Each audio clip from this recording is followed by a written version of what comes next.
Well, Us Weekly, the magazine, is under some serious fire today for its new cover.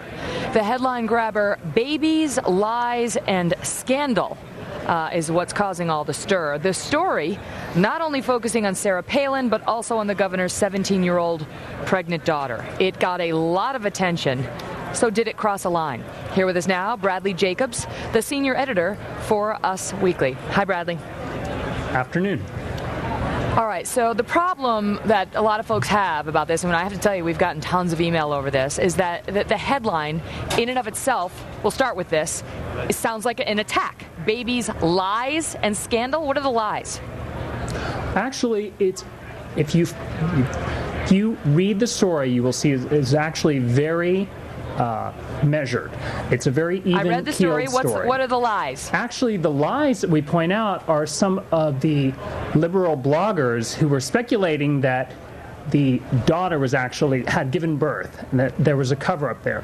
We were one of the few magazines that actually did call to task those liberal bloggers for the news stories over the weekend. Bradley, do you think the cover in any way suggests to the viewer who's looking at your magazine while standing there in the grocery store that the lies are lies about Sarah Palin by her attackers? I don't think we can talk about all that here. We've gotten a lot of press today, but a lot of people haven't read this story. You may disagree that it's a very balanced story. We interview strategists on both sides. We interview Sarah Palin's deputy. Yes? Okay, you say, first of all, you point out her husband Todd's DUI arrest. Do you point out that that DUI arrest came 22 years ago in 1986? Of course.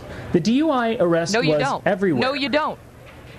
Bradley. That's not in there. Do you? You mentioned an official. You mentioned so-called Troopergate, talking about, and I'm quoting from your article, an official who refused.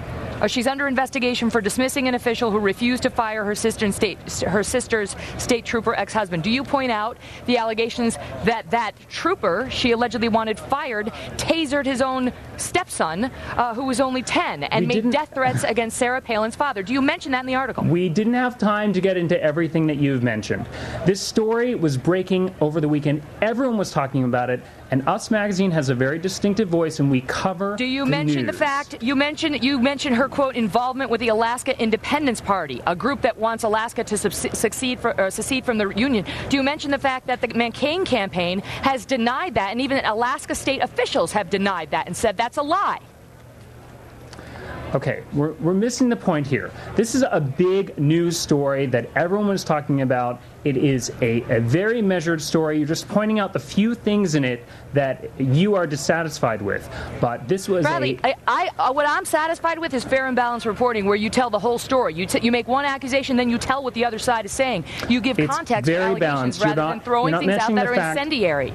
You're not mentioning the fact that we talked to friends of the Palin family. We talked to students who go to school with Bristol. We talked to Sarah Palin's deputy mayor. We talked to Republican strategists and Democratic strategists. So because one part of the report is fair in your view, the other unfair reports are accused. I got to leave it at that because we're out of time. I wish we could have given this a more full discussion. And I hope your readers will actually read the story for themselves and make up their own mind.